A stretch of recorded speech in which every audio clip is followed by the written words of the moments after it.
Region economy రేర్గా అభివర్ణించి అభివృద్ధి చేసేందుకు రూపొందించిన పత్రం ఇది.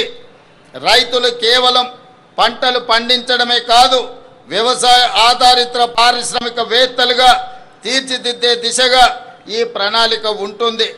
అగ్రికల్చరల్ ఎకోసిస్టమ్ అభివృద్ధి చేసి రైతులను శ్రీమంతులుగా చెయ్యాలన్నదే మా ప్రభుత్వం యొక్క సంకల్పం. 2025-26 అంచనాల ప్రకారం మన ఆహార ధాన్యాల ఉత్పత్తి రికార్డు స్థాయిలో ఉంది. 2,36,00,000 మెట్రిక్ టన్నులుగా నమోదైంది. ప్రజాప్రభుత్వం అందిస్తున్న ప్రోత్సాహకంలో వరి, మొక్కజొన్న, పత్తి పంటల విస్తీర్ణం గణనీయంగా పెరిగింది. పశు సంపద, మత్స్య రంగాలు గణనీయమైన అభివృద్ధిని సాధించాయి. రైతులు విభిన్న పంటల ఉత్పత్తితో తెలంగాణను సకల పంటల క్షేత్రంగా తీర్చిదిద్దాల్సిన అవసరం ఉన్నది. తెలంగాణ భూమి నైసర్గిక స్వరూపం అన్ని రకాల పంటలు పండించడానికి అనుకూలమైన క్షేత్రం. ఈ వేదిక మీద నుండి తెలంగాణ రైతాంగానికి నేను విజ్ఞప్తి చేస్తున్నా, కొన్ని పంటలకే పరిమితం కాకుండా అన్ని రకాల పంటలను, కూరగాయలను, పండ్లను పండించడం ద్వారా తెలంగాణ రాష్ట్ర కీర్తి ప్రతిష్టల్ని ప్రపంచానికే చాటి చెప్పే అవకాశం ఉంది. ఆ దిశగా రైతులను ఆలోచన చేయవలసిందిగా నేను మనవి చేస్తున్నాను. ఈ రైతుల కార్యసాధకులు కావాలంటే అప్పు లేని పరిస్థితి ఉండాలి. అందుకే రైతుల నెత్తిపై ఉన్న అప్పుల భారాన్ని తగ్గించే ఉద్దేశంతో ఒకేసారి 2 లక్షల వరకు పంట రుణాల మాఫీ చేశాం. 20,616 కోట్ల రూపాయలు రైతు ఖాతాలో వేసి 25 లక్షల పైగా రైతు కుటుంబాలను రుణ విముక్తులను చేశాం. వ్యవసాయానికి ఉచిత విద్యుత్తును కొనసాగిస్తూనే విద్యుత్తు పంపు సెట్లకు సౌరశక్తితో నడిచే పంపు సెట్లను ఏర్పాటు చేస్తున్నాం. తద్వారా అదనంగా ఉత్పత్తి అయ్యే విద్యుత్తును గ్రిడ్కు అందించి రైతులకు అదనపు ఆదాయం వచ్చేలా ప్రయత్నం చేస్తున్నాం. ఈ 2.5 ఏళ్లలో వ్యవసాయానికి, రైతు సంక్షేమానికి 1,56,496 కోట్ల రూపాయలు ఖర్చు చేశాం. రైతు భరోసా పెట్టుబడి సాయం ఇప్పటికే 27,529 కోట్ల రూపాయలు నేరుగా రైతుల ఖాతాలలో వేశాం. మిత్రులారా, రైతులు దళారుల బారిన పడి మోసపోకూడదని రైతులు పండించిన పంటలు ప్రభుత్వమే కనీస మద్దతు ధర చెల్లించి కొనుగోలు చేస్తుంది.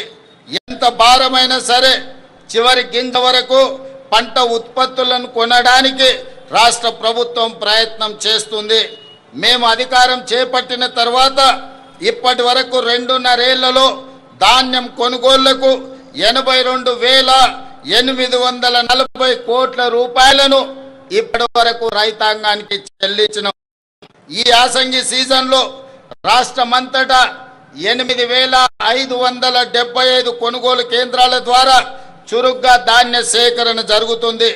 ఇప్పటి వరకు 63,65,000 మెట్రిక్ టన్నుల ధాన్యాన్ని కొనుగోలు చేయడం జరిగింది.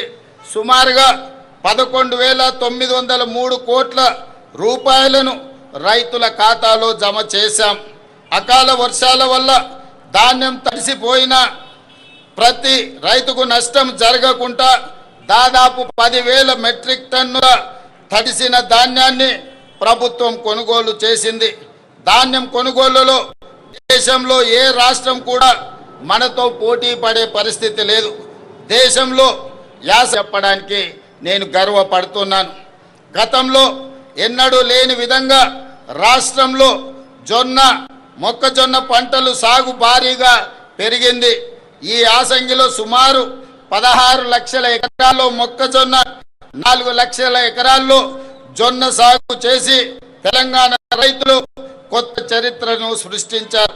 మొక్కజొన్న కొనుగోళ్లకు సుమారు 4,275 కోట్లు, జొన్న కొనుగోళ్లకు ఇప్పటి వరకు 1,154 కోట్లు రాష్ట్ర ప్రభుత్వము ఈ భారాన్ని మోసింది.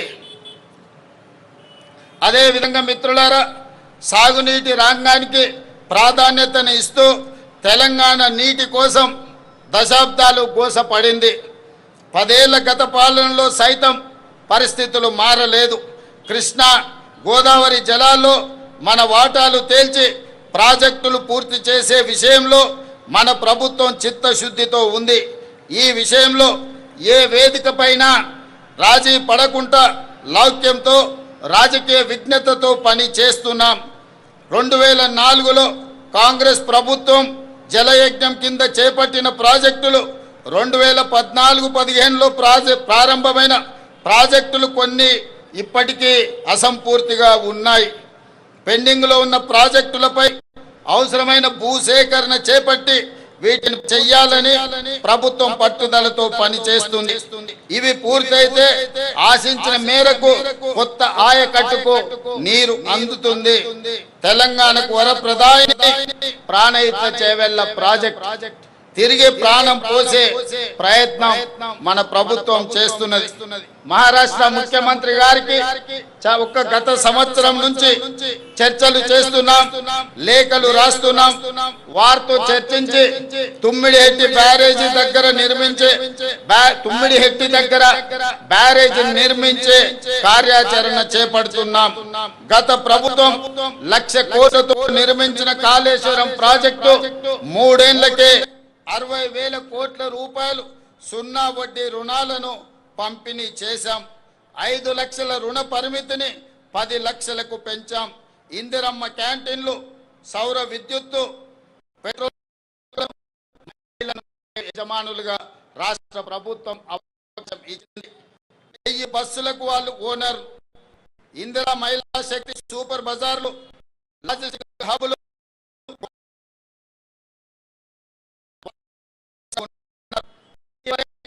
రాష్ట్రమంతటా ఒకే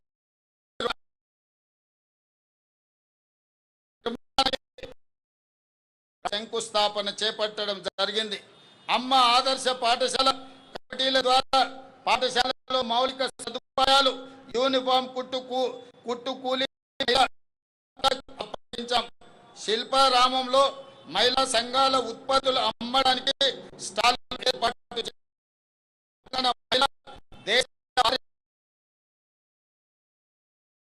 చేసుకోవడం లేదు. ఇది ప్రజా ప్రభుత్వం కళ. బాధ్యతలు స్వీకరించిన 48 గంటల్లోనే ఇచ్చిన హామీలను అమలుకు శ్రీకారం చుట్టాం. ఆడబిడ్డల ఆశీస్సులతో ఏర్పాటైన ప్రజా ప్రభుత్వం తొలి పథకాన్ని ఆడబిడ్డల సంక్షేమం నుంచి మొదలుపెట్టింది. ఆర్టీసీ బస్సులో మహిళలకు ఉచిత ప్రయాణ సదుపాయం అందిస్తున్న మహాలక్ష్మి పథకం విజయ పథంలో కొనసాగుతుంది. ఈ పథకం ద్వారా రాష్ట్రంలో ఆడబిడ్డలు దాదాపుగా 10,000 కోట్ల రూపాయలు ఆదా చేసుకోగలిగారు. ఇది నాకెంతో సంతోషాన్ని, ఆనందాన్ని, సంతృప్తినిచ్చే సందర్భం అని తెలియజేయడానికి నేను ఆనందపడుతున్నాను.